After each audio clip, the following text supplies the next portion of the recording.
नमस्कार, मिड के मसाला में आपका स्वागत है। आपके साथ मैं हूं अभिषेक सत्यव्रतम। और बाजार की अगर हम बात करें तो आज तेज गिरावट का शिकार फिर से हुआ है।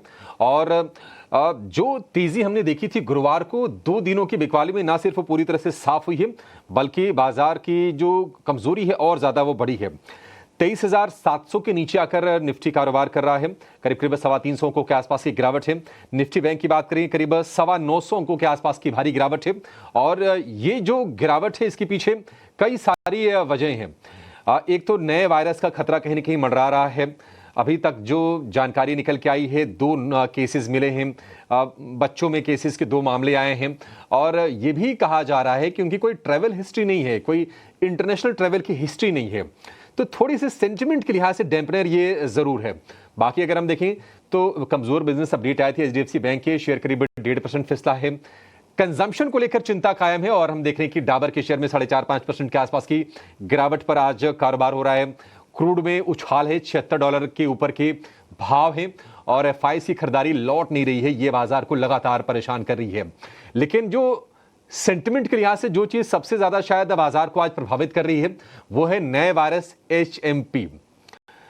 HMPV virus. ये नया वायरस है, चाइना में इसका आउटब्रेक हुआ है और उसको लेकर थोड़ा सा डर का माहौल जरूर है। लेकिन कितना खतरनाक है वायरस, लेटेस्ट अपडेट्स क्या हैं, इसकी जरा विस्तार से जानकारी लेते हैं। हमारे सहयोगी प्रशांत पांडे हमारे साथ जुड़ गए हैं। प्रशांत, बताइए क्या कुछ खबरें आ रही हैं और ये बताइए कि सीवियरिटी क्या है, लक्षण इसके क्या हैं, कैसे पहचानें इसको? बिल्कुल। और जिस तरह से ताज़ा अपडेट आ रही है, जैसा आपने भी बताया कि 2 मामले जो भारत में पाए गए हैं वो कर्नाटक में पाए गए हैं, बेंगलुरु में।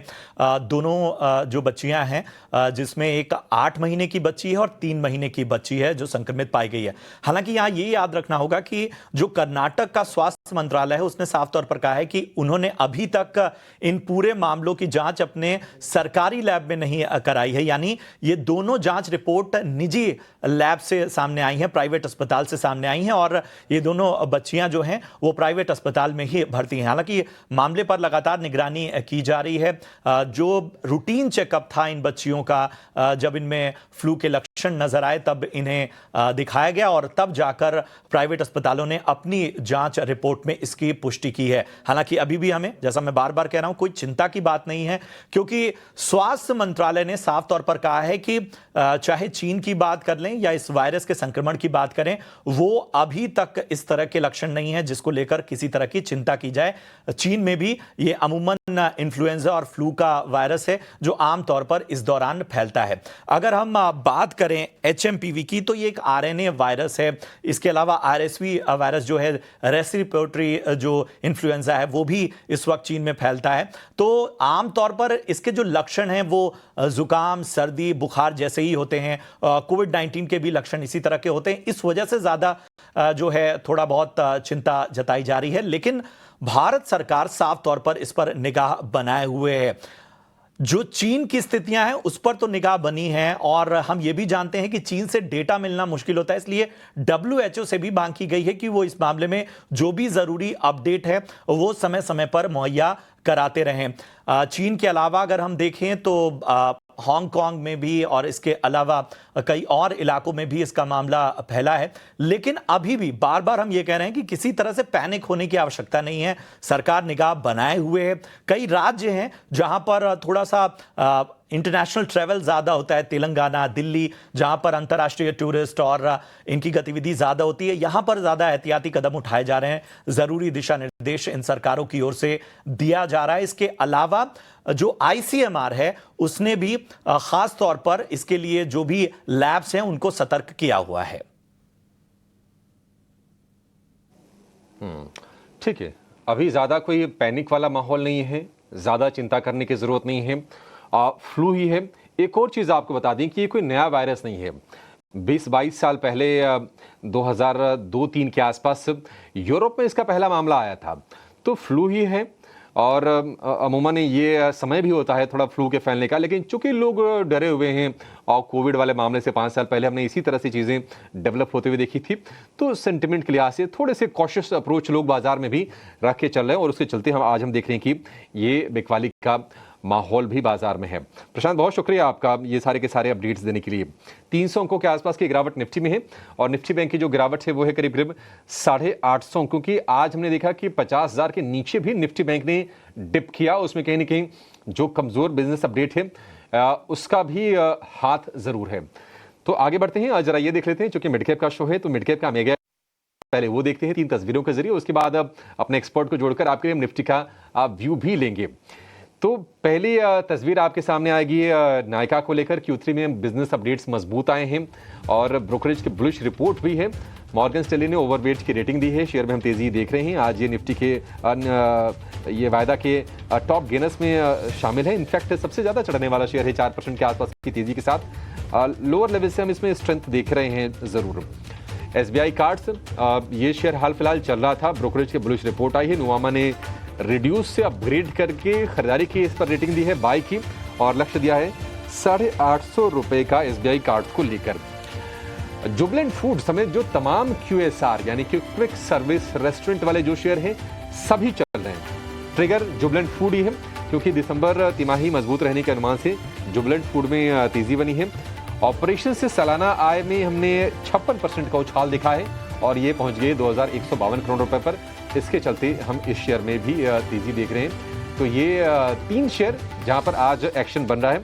लेकिन चलिए अपने एक्सपर्ट को जोड़ते हैं और उसके बाद हम निफ्टी का व्यू लेते हैं। हमारे साथ जुड़ गए हैं शेयर खान के senior technical analyst Kunal Shah. Kunal, बहुत शुक्रिया आपका समय देने के लिए। स्वागत है आपका 18 आवर स्वदेश पर। आपसे हम इंडेक्स का व्यू लेंगे, शेयर भी जानेंगे, लेकिन पहले लेकर आते हैं निफ्टी का 3 घंटे का ट्रेड।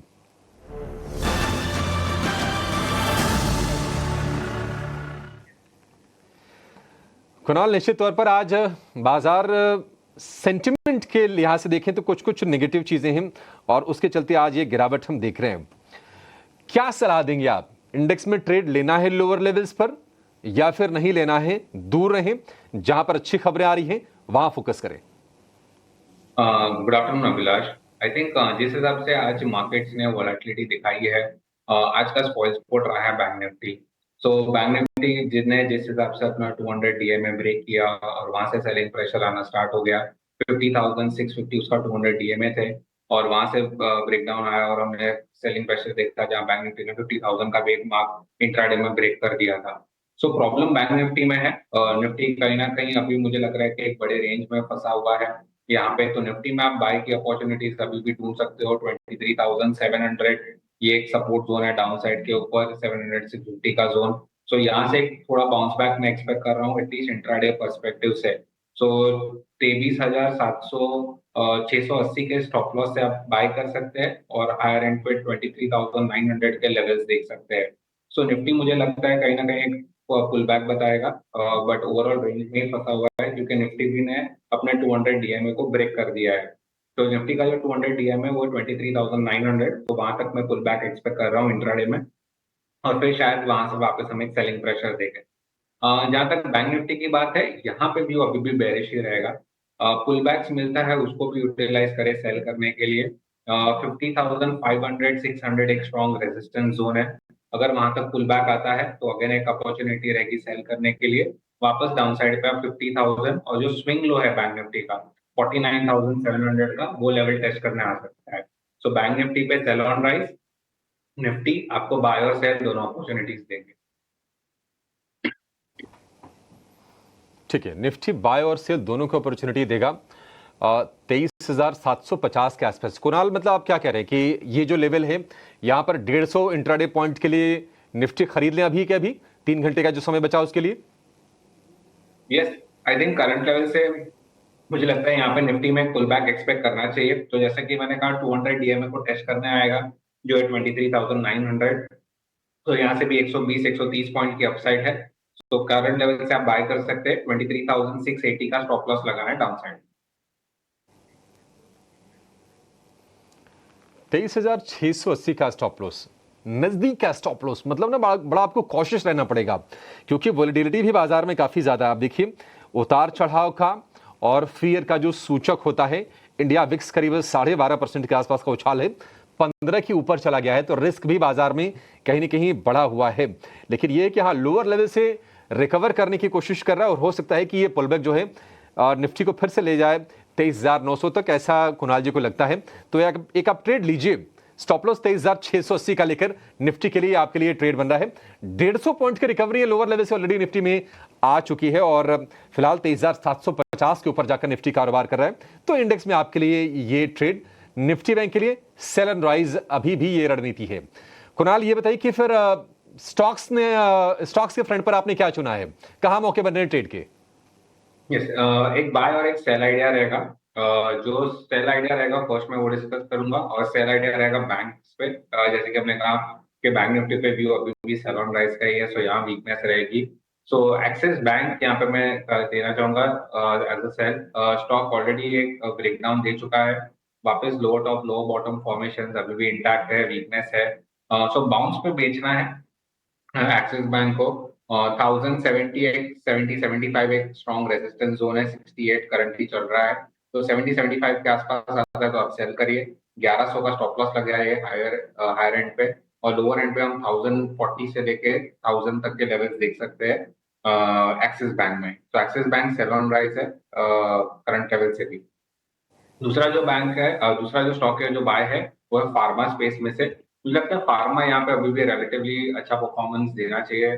स्ट्रक्चर अभी भी इंटैक्ट है, part of high bottoms index में अभी भी इंटैक्ट है, तो यहाँ पे फार्मा में तेजी अभी भी रहेगी। तो वहाँ पे ग्लेनमार्क फार्मा अच्छा लग रहा है। स्टॉक हायर लेवल्स पे सस्टेन कर रहा है, अपने शॉर्ट टर्म मूविंग एवरेजेस के ऊपर ट्रेड कर रहा है, सो यहाँ पे मूव कंटिन्यू रह सकता है। सो 1630 के आसपास चल रहा है, करंट लेवल्स पे ग्लेनमार्क को बाय कर सकते हैं। 1590 का स्टॉप लॉस रखना है, और 1660 और 1690 टारगेट्स रहेंगे हायर एंड।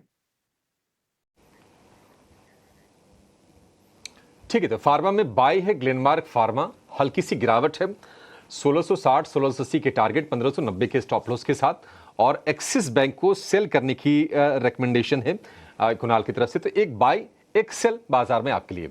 ऑप्शंस में क्या ट्रेड करें, ऑप्शंस के चैंपियन लेकर आएंगे अब।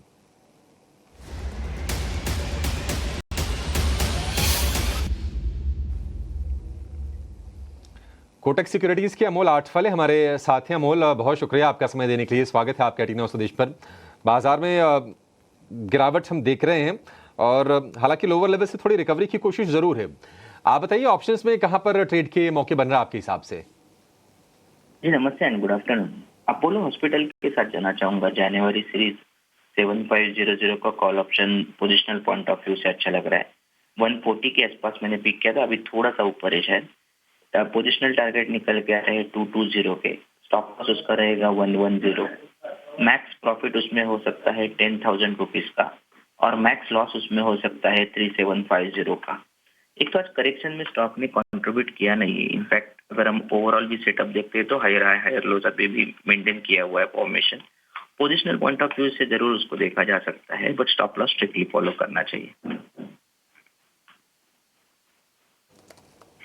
ठीक है, स्टॉप लॉस स्ट्रिक्टली फॉलो करना चाहिए, ये आखिरी लाइन थी अमूल की, और ये बाजार के माहौल को देखते हुए वो कह रहे हैं। ये अपोलो हॉस्पिटल 7,500 वाली कॉल खरीदी 140 के भाव पर, लक्ष्य 220 का, स्टॉप लॉस 110 रुपए का, अधिकतम मुनाफा 10,000, अधिकतम नुकसान आधी से भी कम 3,750 का। तो ये फार्मा हेल्थ केयर से ही आपके लिए ट्रेड्स निकल के ज्यादातर आ रहे हैं, ये ट्रेंड भी देखने को मिल रहा है। अमोल, बहुत शुक्रिया आपका समय देने के लिए और बेहतरीन ट्रेड हमारे दर्शकों को बताने के लिए। एक छोटे के बाद लोअर लेवल से थोड़ी सी रिकवरी की कोशिश बाजार में जरूर है। निफ्टी हालांकि अभी भी 250 अंक नीचे है, और निफ्टी बैंक की जो गिरावट है वो है करीब 800 अंकों के आसपास की।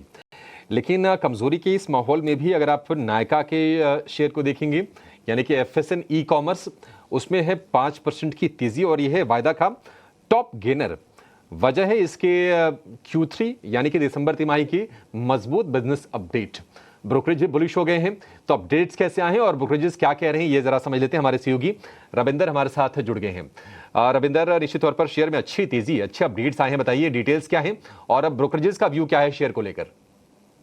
नायका का स्टॉक फोकस में, जहां पर कंपनी ने अपनी तीसरी तिमाही के जो बिजनेस अपडेट हैं वो अनाउंस किए हैं, और कंपनी का जो टोटल इनकम है उसमें एक अच्छी ग्रोथ देखने को मिल रही है। वहीं कंपनी का जो ब्यूटी वर्टिकल है उसमें वो फास्ट ग्रो हो रहा है as compare to previous quarter, और जो फैशन वर्टिकल है वो 20% ऑफ द रेवेन्यू कंट्रीब्यूट कर सकता है। इसी के साथ साथ retail store, e commerce platform, इन सभी सेगमेंट में जो है एक अच्छी ग्रोथ देखने को मिल रही है, और मैनेजमेंट जो है कॉन्फिडेंट है strong growth in long term के लिए। इसी के साथ साथ मॉर्गन स्टैनली की भी नोट आ रही है नायका पर, और उन्होंने जो है मेंटेन रखा है ओवरवेट रेटिंग और टारगेट प्राइस 200 का रखा है। उनका कहना है कि कंपनी का जो Q3 FY25 का जो बिजनेस अपडेट है उसमें जो है ब्यूटी ग्रोथ में एक अच्छी ग्रोथ देखने को मिल रही है। वहीं फैशन जो है इनलाइन रहा है विद एक्सपेक्टेशन और e commerce, retail store, B2B segment में भी एक अच्छी ग्रोथ देखने को मिल रही है। और कंपनी का जो ऑनलाइन फैशन प्लेटफॉर्म है उसमें जो डिमांड है वो वीक देखने को मिल रही है। अगर बात करें स्टॉक परफॉर्मेंस की, पिछले 5 सेशन में स्टॉक्स ने जो है 8% का ग्रोथ देखने को मिल रहा है। वहीं एक महीने में स्टॉक जो है 5% ऊपर रहा है। ठीक है, शुक्रिया रविंदर। तो मॉर्गन स्टैनली बुलिश है, अच्छे अपडेट आए हैं नायका की तरफ से। और ब्यूटी वर्टिकल और फैशन वर्टिकल, ये जो दो प्रमुख वर्टिकल हैं नायका के, वहाँ से सपोर्ट मिल रहा है शेयर को। आज 175 रुपये के ऊपर जाकर कारोबार कर रहा है। कुणाल, एक बार जरा नायका पर व्यू दीजिए। हमने देखा कि 160 के आसपास गिर के आया था, वहाँ से बाइंग इसमें सस्टेन्ड है। क्या इस लेवल पर भी आपको लगता है कि एक तेजी का ट्रेड लिया जा सकता है? आई थिंक नायका आप देखोगे तो नया एफएनओ में लिस्टिंग है। सो कहीं ना कहीं यहाँ पे वोलेटिलिटी बहुत हाई रहती है, काउंटर भी काफी वॉलेटाइल है। स्टॉक एक डाउन ट्रेंड में चल रहा था, लो टॉप लो बॉटम फॉर्मेशन से। हायर एंड पे जो रेजिस्टेंस है स्टॉक को वो है 178 180 के आसपास। हम एग्जैक्टली 176 के यहाँ पे ट्रेड कर रहे हैं। तो ये 180 के ऊपर सस्टेन करना बहुत इंपॉर्टेंट है। अगर उसके ऊपर निकलता है तो उसका 200 डीएमए भी वो सरपास कर देगा, जो कह सकता है कि उसका ट्रेंड चेंज हो जाएगा कहीं ना कहीं। तो यहाँ पे मुझे लग रहा है कि एक बाय के फेवर में रिस्क रिवॉर्ड भी अच्छा बैठ रहा है। आप एक प्रीएम्प्ट कर सकते हो। सो 171 का स्टॉप लॉस रखिए, 182 183 फर्स्ट टारगेट रखिए। अगर उसके ऊपर सस्टेन करता है तो नेक्स्ट लेवल 190 का भी आ सकता है।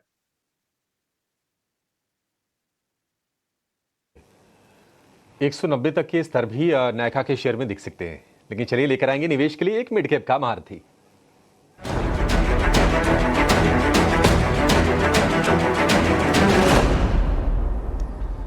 और मिड कैप के महारथी शेयर बताने के लिए हमारे साथ जुड़ गए हैं जियोजित फाइनेंशियल के गौरांग शाह। गौरांग सर, बहुत शुक्रिया आपका समय देने के लिए। स्वागत है आपका टीना स्वदेश पर। सर, ये महारथी शेयर तो बताइए ही, लेकिन आज हम जो देख रहे हैं कि बाजार में सेंटिमेंट थोड़े से वीक हुए हैं। आपको क्या लग रहा है कि जो डिप्स आए इसको खरीदना है या फिर थोड़ी सी अभी कॉशियस रहने की ज़रूरत है बाजार में? जिस तरह से HMPV वायरस जो चाइना से फैला, भारत में भी केस आ गए हैं, उसको लेकर क्या सतर्क रहें अभी? बहुत बहुत धन्यवाद अभिषेक, आपका सभी को प्रणाम और शुभ दिन हमारे तरफ से। तो पता नहीं अब और कौन से कांड चाइना की तरफ से सुनने मिलने वाले हैं। ज्यादा समय हुआ नहीं है, लगता है चाइना वाले लोग ने कोई सबक सीखा नहीं है, जिस प्रकार से हरकत और कांड करने की आदत उनको पड़ी है। लेकिन ये सब खबरों को लेकर के मेरे ख्याल से हमें ये भी नहीं भूलना चाहिए कि 2020 मार्च अप्रैल में जो ये खबरें आई और फिर जो लॉकडाउन हुआ, काफी चीजों पर प्रतिबंध लगाया गया और उसके पश्चात जो हमने रिकवरी देखी अभिषेक, वो हमें भूलना नहीं चाहिए, वो याद रखना चाहिए। और ये जो HMPV वायरस को लेकर के अफवाह ज्यादा उड़ रही है, ये अनौपचारिक स्तर पर जो महाविश्वविद्यालय है, व्हाट्सएप और सोशल मीडिया, यहाँ पर लोगों को घबराने की काम, और बहुत ही बुद्धिमानी जीव अपने आप को एक्सपर्ट समझते हैं HMPV। आधे लोगों को तो ये भी नहीं होगा, पता होगा कि इसका फुल फॉर्म क्या है। लेकिन खैर, मेरे ख्याल से ये सब बातों को छोड़ करके अब अगर हम मूल मुद्दे पर आए तो खरीदारी का मौका है। और हमें ये लग रहा है, और हमने ये राय आपके चैनल पर, हमने सुबह ही हम जुड़े थे ओपनिंग शो में, हमने ये राय तभी भी दी थी, अभी भी दे रहे हैं। और मेरे ख्याल से इस हफ्ते आने वाले समय में ऐसी सब खबरों को लेकर के अगर गिरावट आती है तो पहले तो घबराने वाली बात नहीं है। शेयर बाजार में अगर आप निवेश करते हैं लंबी अवधि के लिए, तो मेरे ख्याल से उदाहरण के तौर पर जैसे मैंने बताया 2020 से लेकर के 2023 आपके पैसे अगर आपने हिम्मत करके लगाए होंगे उस समय पर, तो 3-4 गुने हो गए होंगे और अब भी मेरे ख्याल से वो मुनाफे में होंगे। तो निवेश की राय बरकरार है। कोई भी गिरावट आती है किसी भी कारणवश, अच्छी सक्षम मजबूत कंपनियों में लगाए। और आज जो विकल्प हमने ढूंढा है वो फार्मा क्षेत्र से ही ढूंढा है। हालांकि हमने ये विकल्प शुक्रवार को ही दे दिया था, निवेश लायक रणनीति mid cap investment idea Zydus life science. मौजूदा स्तर 950 के आसपास था जब पिछली बारी मेरी नजर पड़ी थी जाइडस लाइफ साइंस लिमिटेड पर। यहाँ पर लंबी अवधि के लिए निवेश की राय दे रहे हैं और हमें लग रहा है कि अगर आपके पास समय सीमा की पाबंदी नहीं है तो एक साधारण सा लक्ष्य 1200 के आसपास का निर्धारित किया है लंबी अवधि के लिए। ठीक है, 1200-1250 तक के टारगेट से 1 साल के लिए। और 950 रुपये के आसपास के भाव हैं। ये आपके लिए लंबी अवधि में एक निवेश के लिए एक बढ़िया शेयर मिड कैप स्पेस से ज़ायडस लाइफ का। गौरांग सर, बहुत शुक्रिया आपका समय देने के लिए और ये बेहतरीन स्ट्रेटजी हमारे दर्शकों को बताने के लिए, बाजार को लेकर भी थोड़ी सी हैंड होल्डिंग करने के लिए। कुणाल, आपका भी थैंक यू करेंगे आज जुड़ने के लिए और बढ़िया बढ़िया ट्रेड्स के आइडियाज़ हमारे दर्शकों को बताने के लिए। फिलहाल इस शो में इतना है, लेकिन आप बने रहिए टी9 स्वदेश के साथ। ब्रेक के बाद लेकर